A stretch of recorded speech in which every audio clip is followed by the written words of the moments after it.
Juara. Juara.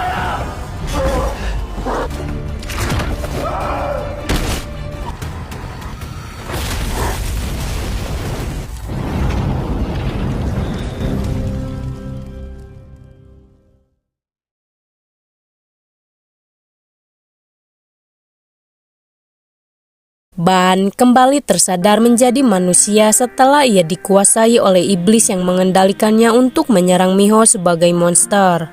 Tetapi di balik itu semua, tangannya bergerak lebih cepat dari dugaannya dengan Ban kali ini menyelamatkan Miho dari serangan pedangnya. Hal itu membuat tangan Ban terluka cukup dalam dengan luka tusukan tersebut. Atas insiden itu membuat Miho syok dengan apa yang terjadi kepadanya, ia pun pingsan. Ban memutuskan untuk pergi dari situasi yang cukup menegangkan. Kemudian si John menjelaskan tentang kejadian itu semua kepada Direktur Jang. Bahwasannya ia awalnya hanya ingin menguji sosok pria kegelapan apakah berbahaya atau tidak bagi Miho. Sosok wanita suci yang akan menyelamatkan dunia dari kehancuran roh jahat. Alasan apapun itu, Direktur Jang tidak setuju dengan rencananya tersebut. Ia menekankan jika Ban adalah manusia setengah iblis yang bisa dipercayai hingga sekarang. Dengan tindakan Ban selama beribu-ribu tahun sudah menyelamatkan Miho walau takdirnya juga direnggut oleh Ban. John bersama Direktur Jang masih bersikeras dengan pendapat mereka masing-masing terhadap sosok Ban.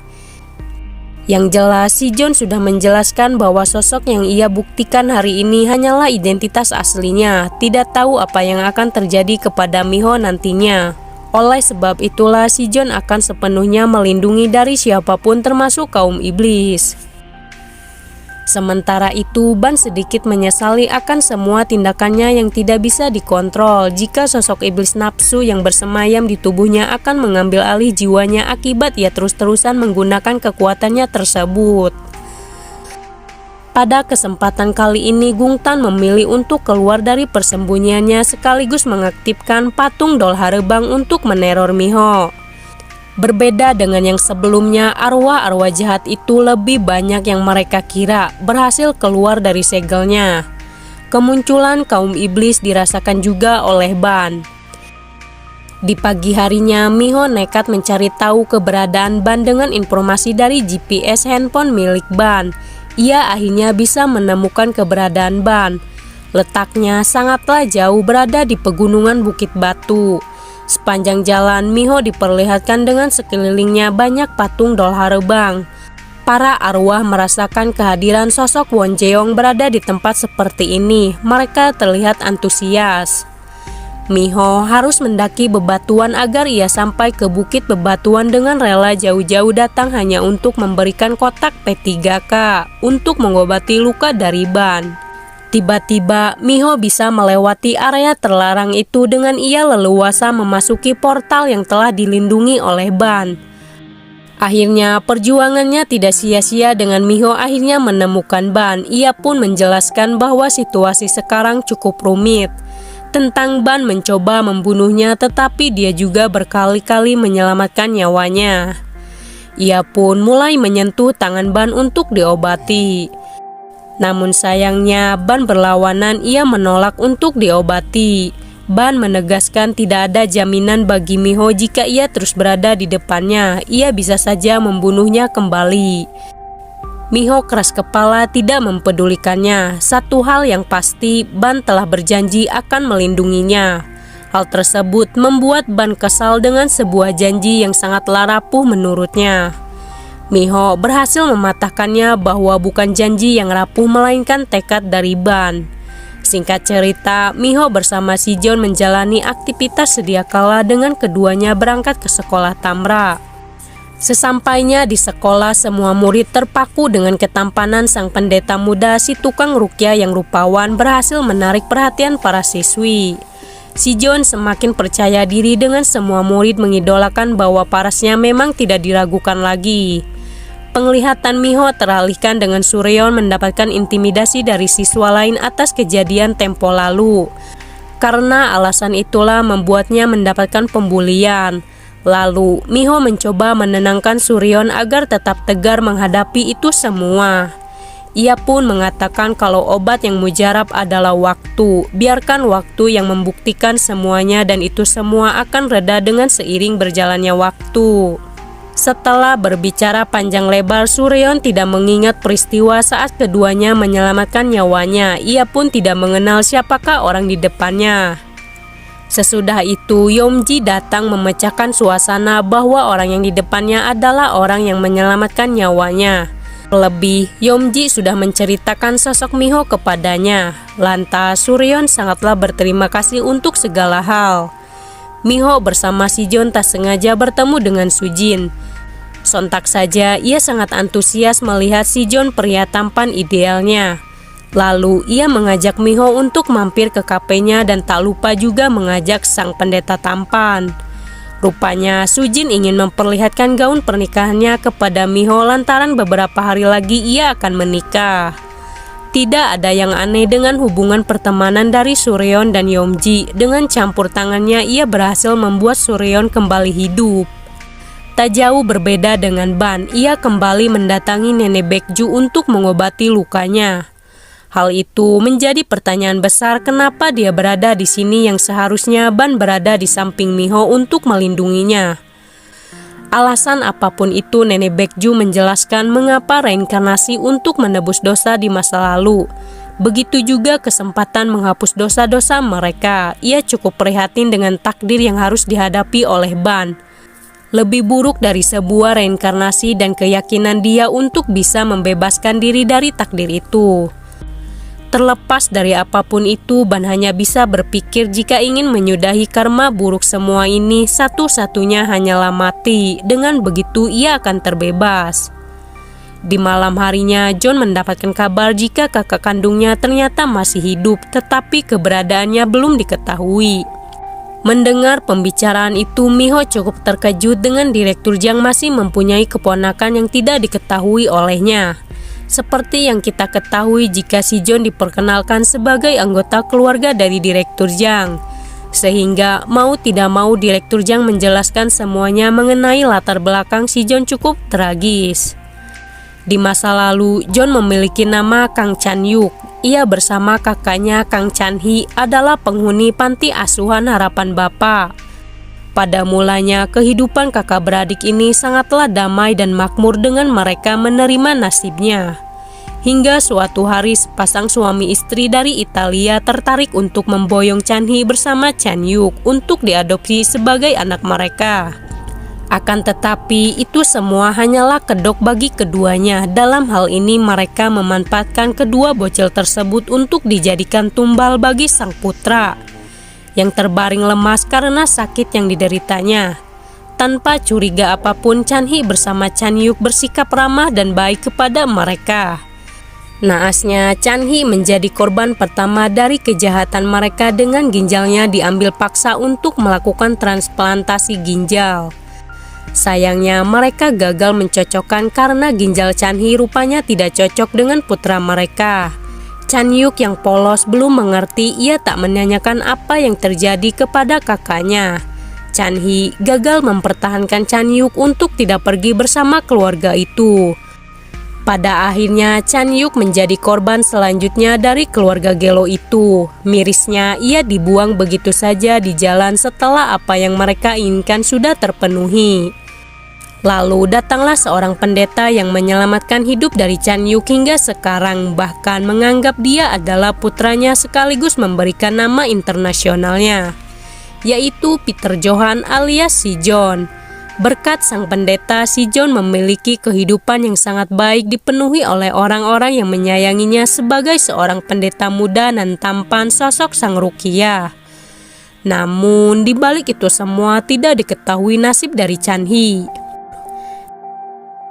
Singkatnya, seluruh warga Jeju dihebohkan dengan penemuan mayat seorang wanita tua telah ditemukan di hutan dalam kondisi mengenaskan, menjadi sasaran empuk sosok monster yang dikenal sebagai iblis rubah, pemakan organ tunggal manusia, dan serangkaian teror mengerikan itu semua adalah ulah dari Gungtan.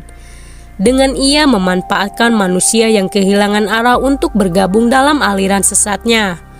bersekutu dengan kaum iblis untuk menyebar teror dan membinasakan Dewi Suci sang penyelamat dunia. Chan-hee adalah sosok iblis rubah pemakan organ tunggal manusia. Ia bersekutu dengan iblis agar bisa membalas dendam atas perbuatan kedua orang tua angkatnya di masa lalu karena telah mengambil ginjalnya. Alasan inilah Chan-hee mencari mangsa untuk mengambil bagian tubuh yang hilang. Di balik semua itu, Chan-hee memiliki kehidupan yang jauh berbeda. Ia berakhir menjadi kuli serabutan dan tinggal di sebuah kapal kecil. Di siang hari, ia selalu mendapatkan intimidasi dari rekan kerjanya karena mempunyai fisik yang lemah, tidak sekuat dengan mereka. Meskipun seperti itu, ada saja orang yang peduli dengan Chan-hee. Sosok pria parubaya sangatlah mempedulikannya karena tidak tega. Ia pun memberikan makanan dan uang saku untuk Chan-hee mencari pekerjaan yang layak. Dalam situasi mendapatkan cemooh, ia marah kepada orang-orang yang telah menganggapnya sebagai pria lemah. Di malam harinya, Chan-hee berubah menjadi sosok iblis mengerikan untuk berburu organ tubuh yang hilang. Ia pun tak segan membunuh rekan kerjanya secara mengenaskan. Tak jauh berbeda, Gungtan menambah daftar kebengisan dari kaum iblis dengan ia juga mencabik-cabik tubuh yang sudah tidak berdaya dengan pedangnya tersebut. Kabar serangkaian teror penemuan mayat yang terus berjatuhan dengan berakhir mengenaskan akhirnya sampai ke telinga Ban. Ia pun langsung pergi ke RSUD untuk melihat kondisi mayat yang penuh dengan sayatan pedang di sekujur tubuhnya. Ban mengetahui jika ini semua adalah ulah dari saudaranya sendiri, yaitu Gungtan. Lalu ia pun mulai menyelidiki kasus tersebut. Di tempat berbeda, Miho bersama Si-jeon mendatangi kafe milik Sujin untuk melihat Sujin memamerkan gaun pernikahannya kepada kedua pria ini. Seung-jun tak lupa mengundang Si-jeon untuk menghadiri pernikahan mereka yang akan diadakan akhir pekan nanti. Mereka nampak bahagia dengan situasi sekarang. Dari kejauhan, Ban memandangi Miho untuk memastikan kondisinya sekarang, apakah sedang baik-baik saja atau dalam kondisi terancam. Singkatnya, Miho mengajak John ke suatu tempat di mana ia akan terlihat senang walaupun hanya sesaat. Rupanya, Miho bersama Direktur Jang berhasil menemukan panti asuhan harapan Bapa tempat tinggal dahulu John bersama Chan-hee. Mirisnya, panti asuhan harapan Bapa sudah kosong dan terbengkalai sejak keduanya meninggalkan tempat itu. Sebab panti asuhan tersebut adalah ilegal. Ingatan masa lalu terus muncul ketika John mulai menelusuri sekeliling area tersebut. Meski demikian, seperti itu, Gungtan memantau aktivitas mereka berkat sosok hewan lintah darat berhasil menunjukkan tindakan mereka. Sama halnya dengan alat CCTV yang terpasang dan merekamnya. Selain menemukan panti asuhan, Miho juga berhasil menemukan keberadaan Chan-hee. Si-jeon tidak tahu harus berterima kasih seperti apa kepada Miho karena telah menemukan kakaknya yang hilang selama 10 tahun terakhir.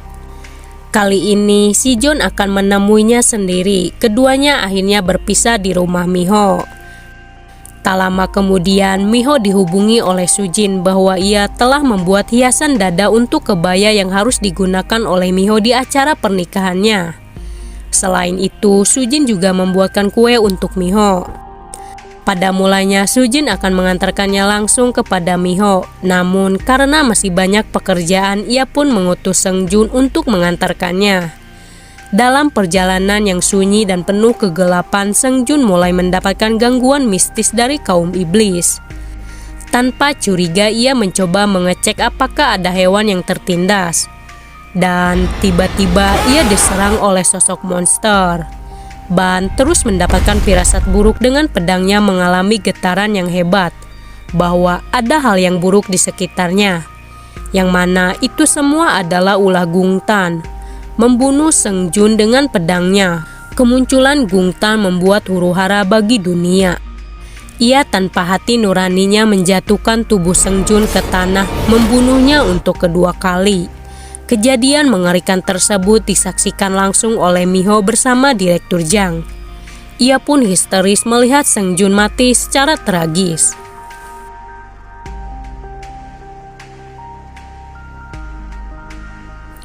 Kali ini Ban tidak membiarkan Gungtan lolos setelah dia keluar dari persembunyiannya selama ini.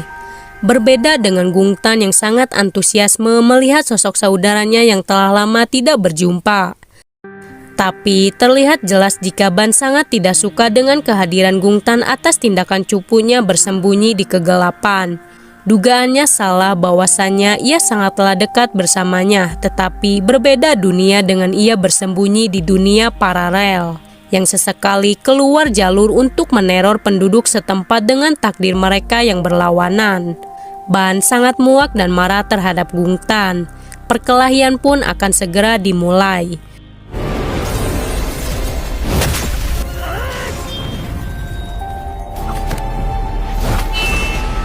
Sayang sekali Ban sekarang bukanlah tandingan dari Gungtan. Gungtan yang sekarang lebih kuat dari dugaannya setelah ia berhasil bersembunyi dan bersekutu dengan para iblis. Kekuatannya menjadi lebih kuat dari siapapun. Kali ini Gungtan tidak mau baku hantam dengan Ban karena niat piciknya ingin membunuh Miho atau sosok reinkarnasi Wonjeong yang telah menipu mereka. Tidak diketahui apa yang sebenarnya terjadi di masa lalu antara ketiganya, sehingga peristiwa tersebut membuat Gungtan memilih untuk belok melawan kaum manusia dan tetua mereka. Tak sampai di situ saja, Gungtan hampir saja berhasil memprovokasi Ban untuk bersekutu dengan membunuh Miho. Karena ia beranggapan jikalau Miho atau Wonjeong hanyalah pura-pura tidak ingat, padahal kenyataannya dia membodohi Ban selama ini. Bersamaan dengan hal itu, Sujin tidak kuasa melihat calon suaminya mati sebelum keduanya melangsungkan pernikahan. Ia pun harus menerima pil pahit kenyataannya bahwa ia gagal kawin. Kejadian tragis itu membuat Miho tak kuasa melihat Sujin harus menjadi korban selanjutnya kebengisan dari iblis. Sementara itu, Sijon akhirnya berhasil menemukan kakaknya, begitu pula dengan Chanhi masih mengingat jelas sang adik tercinta. Keduanya dipertemukan kembali setelah 10 tahun lamanya. Momen haru itu tidak bisa Jon tahan setelah ia akhirnya bisa kembali bersama Chanhi yang meninggalkan bekas luka di antara satu sama lain. Sesampainya di rumah Miho, Jon sepakat akan tinggal bersama Chanhi sementara waktu di rumah Miho. Tanpa sadar, si Jon telah membawa sosok iblis yang akan membunuh Miho. Chanhi diberitahu jika ia ingin terbebas dari rasa sakit itu hidup dalam ginjal satu, maka ia harus mengambil salah satu ginjal Miho. Dengan begitu semuanya akan terbebas. Tatapan Chanhi terlihat sudah menyiapkan diri untuk menyerang Miho di waktu yang pas.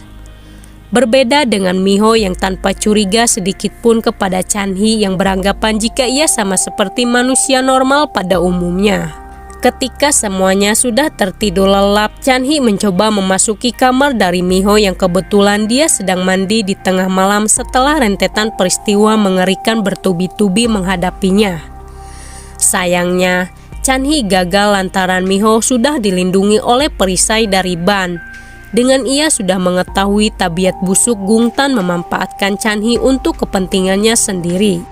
Perkelahian pun tak terhindarkan. Jon terbangun mendengar suara keributan itu. Ia langsung menghentikan langkah dari Ban untuk tidak membunuh kakaknya yang selama ini ia rindukan. Naasnya, si Jon malah mendapatkan akibatnya karena ia menghentikannya. Tiba-tiba Gungtan menyerang Ban seperti kilat datang dari kegelapan dengan kekuatan jahat yang dimiliki berhasil membungkamnya tanpa bergeming sedikit pun. Gungtan untuk kesekian kalinya mengampuni Ban. Ia memberikan pilihan apakah Ban akan memilih binasa di tangan saudaranya ataukah berpihak kepadanya untuk membunuh Miho. Gungtan akan memberikan waktu baginya untuk menentukan pilihan yang akan ditempuh oleh Ban. Siapakah yang akan dia pilih? Ia mengetahui jika kondisi Ban semakin hari semakin lemah atas kekuatan iblis mulai melemah ketika berada di samping Miho. Walau Ban mengetahui akan hal itu, ia tetap saja bersama Miho untuk melindunginya dari kaum iblis atas takdirnya tersebut. Singkat cerita, kondisi dari Ban semakin lemah.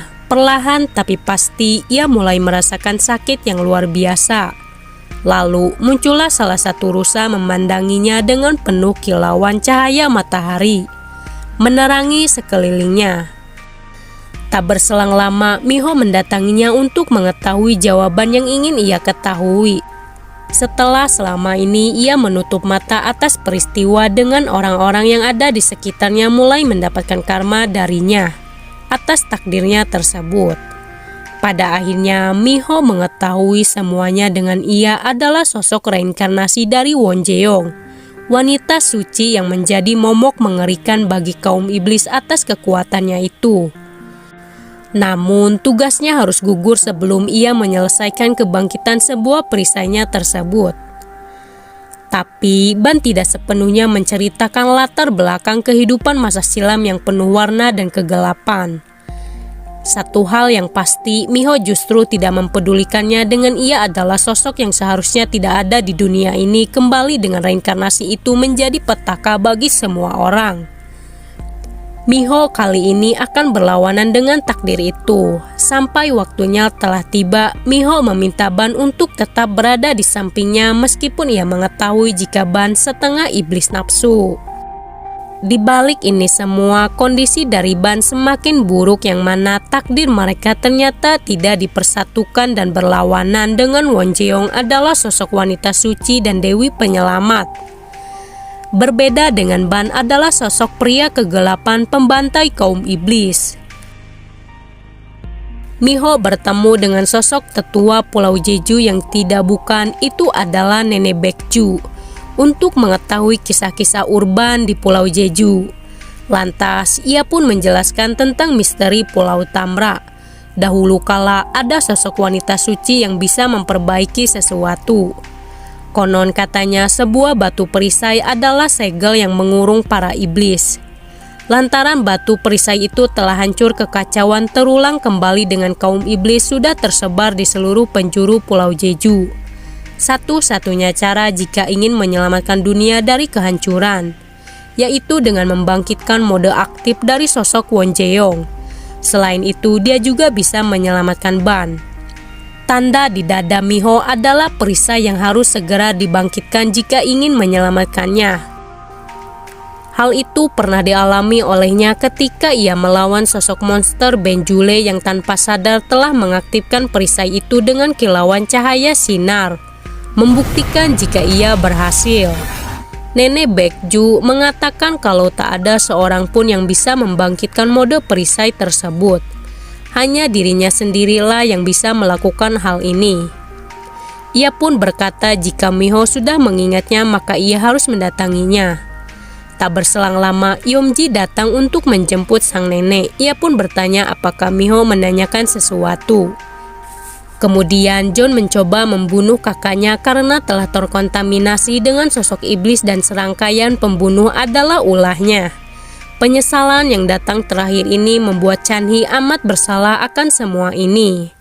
Berulang kali meminta sang adik untuk membunuhnya. Si John tak ingin kehilangan Chanhee untuk kedua kalinya. Ia pun memilih untuk mempertahankannya dan mencari solusinya. John memulai ritualnya dengan ia akan menguruqyah sang kakak dari iblis yang bersemayam di tubuhnya. Dengan membacakan mantra tertentu, si John berhasil membangkitkan iblis tersebut.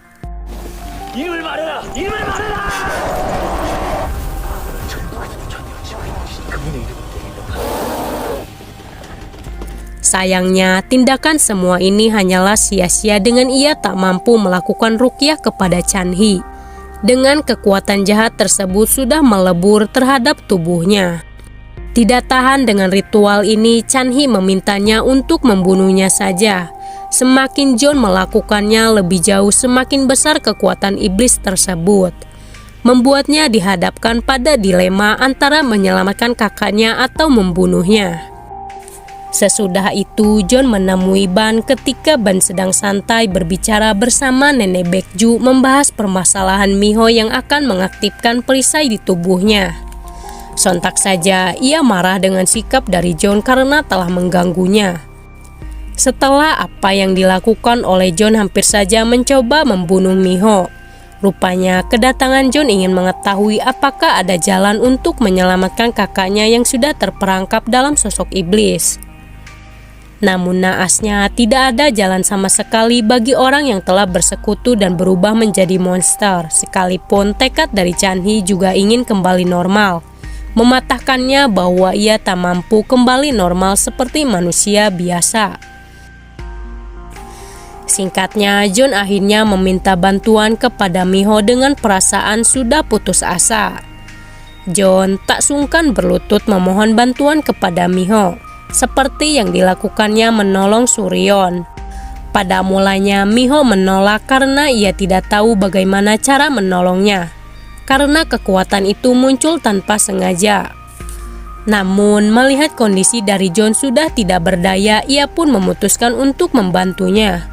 Meskipun tidak tahu caranya, ia akan semampunya mencoba mengaktifkan perisai tersebut. Secara tak terduga, tiba-tiba Chan-hee mulai dirasuki oleh sosok iblis yang sejak awal punya niatan jahat terhadap Miho. Sehingga momentum itu tidak disia-siakan oleh si monster. Dengan kekuatan lebih besar, ia berhasil keluar dari zona nyaman untuk melakukan tugasnya mengambil apa yang ia inginkan. Naasnya, si John harus terluka akibat melindungi Miho. Sekarang Miho terancam dalam bahaya. Ban pun akhirnya muncul untuk melindungi Miho, tetapi karena kekuatannya terus menurun, ia pun gagal menghentikan sosok iblis yang terus berambisi membunuh Miho. Pada titik inilah John akhirnya memutuskan untuk mengakhiri derita dari kakaknya, dengan ia menusuknya dari arah belakang dengan pedangnya tersebut. Sontak, Chan-hee rewas dengan tindakan dari adiknya menusuknya dari belakang. Padahal ia hampir saja keluar dari penderitaan itu. Terlepas dari kejadian yang tumpang tindih ini, Chan-hee meminta sang adik mengucapkan satu kata yang membuatnya akan tenang pergi ke alam baka. Dengan John menyebutnya kakak untuk yang terakhir kalinya. Dalam suasana haru penuh dengan dramatis, si John akhirnya mengakhiri semuanya. Kini Chan-hee menjadi binasa di tangan adiknya sendiri. Dilanjutkan dengan ban yang menghancurkan jiwa dan tubuh Chan-hee menjadi sebuah batu berapi. John tak bisa membendung air matanya karena untuk kesekian kalinya ia kembali berpisah untuk selamanya.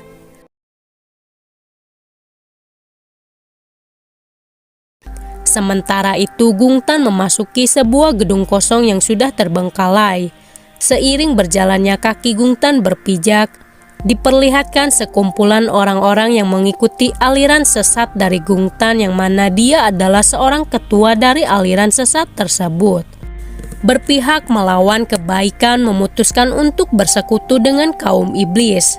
Secara mengejutkan, Yeomji diam-diam sudah berpihak bersama Gungtan, sosok pria yang selama ini ia panggil paman. Di balik kepolosannya, ternyata dia menyimpan kebohongan. Terima kasih buat kalian yang sudah menontonnya sampai habis. Sampai jumpa di season kedua.